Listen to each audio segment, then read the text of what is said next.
Hello everyone, this is Krebs Kohu here, and welcome to a very confusing time in the World of Tanks world.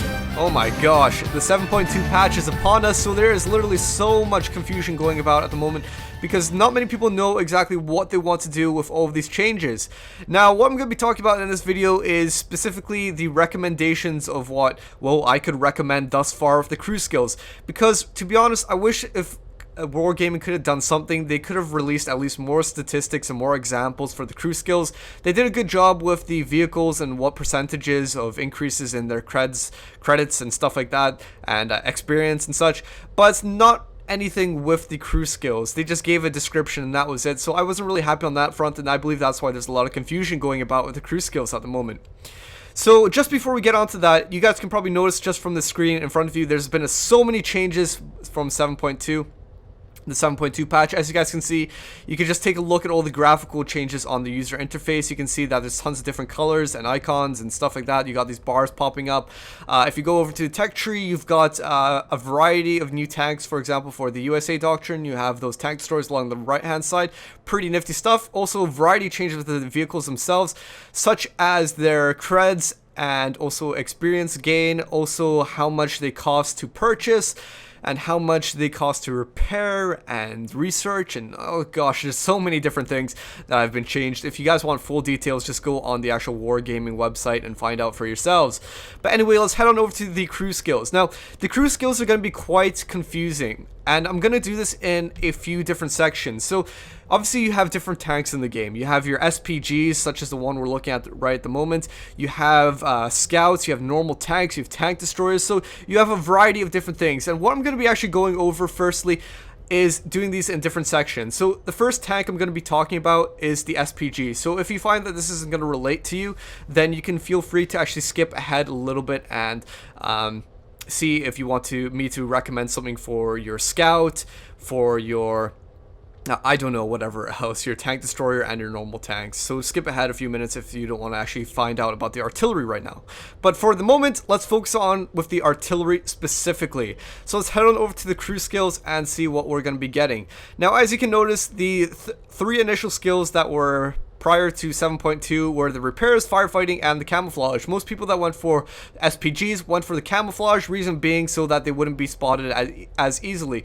Firefighting and repairs weren't that important because usually you dodged enemy fire just as best as you possibly could until you got overran, right? So camouflage was usually the best choice. But now we've got a whole lot more choices, and to be honest, a lot of these roles, these skills fit for a variety of tanks, not necessarily the SPGs, but for the other tanks. So specifically what I think would be the best ones to go for is probably three of them over here, and I'll just briefly explain my reasoning behind it. First skill that I would probably go for is the mentor skill. Reason being is that it provides additional experience to all crew members except the commander. So basically all your crew members can level up faster, and I think that's going to be really important if you don't really have that patience factor then there. And I think the mentor skill is going to be sort of like a universal ability for every single tank that you can have, whether that's tank destroyer, scouts, and so on and so forth. You should probably get the mentor because it's going to be good for actually leveling up faster. Alright, so that's what I'm going to be going for first. The second ability I'm probably going to go for is the camouflage. Alright, so that's going to be important for SPGs, so as I was saying, that you don't get seen as easily. Third one being the brothers in arms. Okay, so that is the perk that improves major qualifications and skills and perks for an entire crew. So I believe out of all two skills that are going to be universal here, I believe the mentor and the brothers in arms is going to be universal. Reason being is, well, I know a lot of people have been saying that the brothers in arms are not going to go for it, but I think it's one of these skills that you're going to have to get somewhere down along the line. So you can think of the brother in arms as a sort of weakened version of the ventilation system. The ventilation system gives you a bonus of about 5%. Crew effectiveness. The brother in arms, from what I've seen, it actually increases your effectiveness by 3%. So it's obviously not as much as a ventilation system, but it's still very useful if you want to get the maximum, optimal effectiveness out of your crew, right?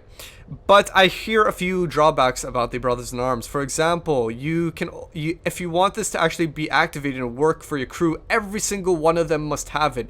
or your crew members must have brothers in arms for it to be activated.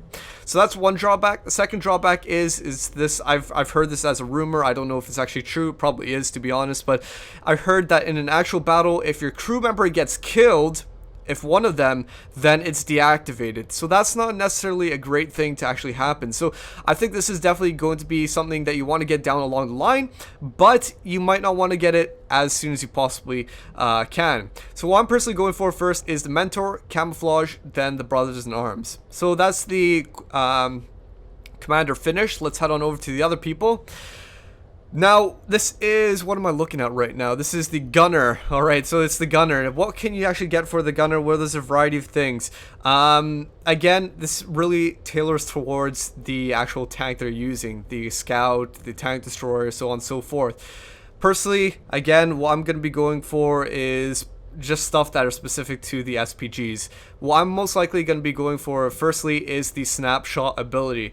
Reason being because it improves accuracy during turret rotation. So I believe this could be very important for a lot of vehicles that are traveling in, say, a straight line or the stationary, especially an SPG or a tank destroyer. I could see this being very, very effective for them. Snapshot, improve accuracy during turret rotation, especially if you're an SPG and you suffer quite a bit in terms of, well, just actually locking down on somebody. For example, I find that's one of the most difficult things. My actual gun will reload faster than I can actually lock down, and so that's going to be a really useful thing, I imagine, to have that snapshot ability. The other ones I don't think that are that important. Deadeye, I mean, that's just critically damaged. I don't think it's that important. Designated target, 2 more seconds. I don't think that's important. Armorer, again, not important. A lot of these things, and this is going to be the decision of why I make these choices, is because a lot of these choices are quite situational, such as armor if you have a damaged gun, and this is having a passive sort of skill than an active one, such as these other ones. So what I'm going to be going for is snapshot, probably camouflage, and then brothers in arms. That is the gunner finished right there. Let's head on over to the driver. Driver, I think, is going to be a little bit difficult to actually determine what to go for.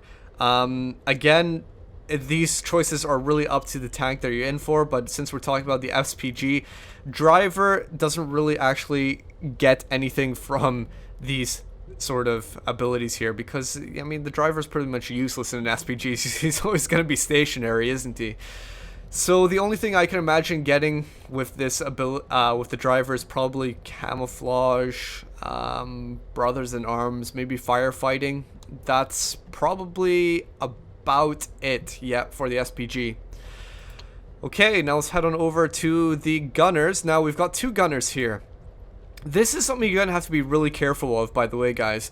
With a lot of these skills, and you're going to have to see which ones individually, which skills these apply to. But with a lot of these skills, basically, if you have 2 gunners, for example, or 2 loaders, for example, some of these skills only work with 1 loader, alright? So if you get the skill on both loaders, it doesn't really matter, because it's only effective with 1 of them. So try to avoid selecting the same skills on both of your loaders at all times.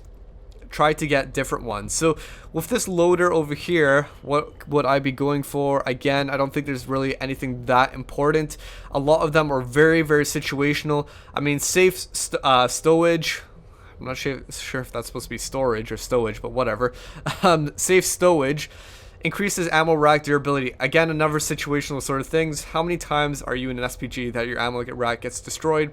Probably very, very rare. Adrenaline rush. If you get less than 10% health points, then there you go. You get an adrenaline rush, and you apparently shoot faster. Very situational, because a lot of times, how many times are you actually going to be below 10%? Probably you'll be destroyed, if anything. So I think that's another very highly situational thing, unless you're in like a tier 10 tank or something like that.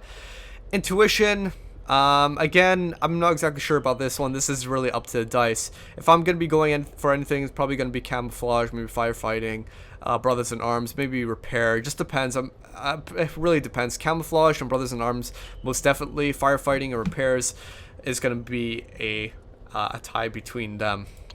Okay, so that is pretty much everything for the SPGs. I know each SPG has a different amount of crew, and so there's a lot of other decisive factors that come into it.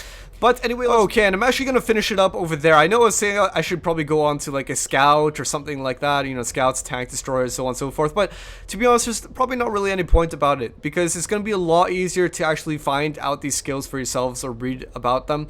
I gave you a general overview for an SPG right there. A lot of the same things can be applied to other vehicles. However, you know, things with the driver, for example, if you go for a scout, you might want to get smooth rides, so it's a lot easier for you to travel around terrain. You might want to get the recon for your commander.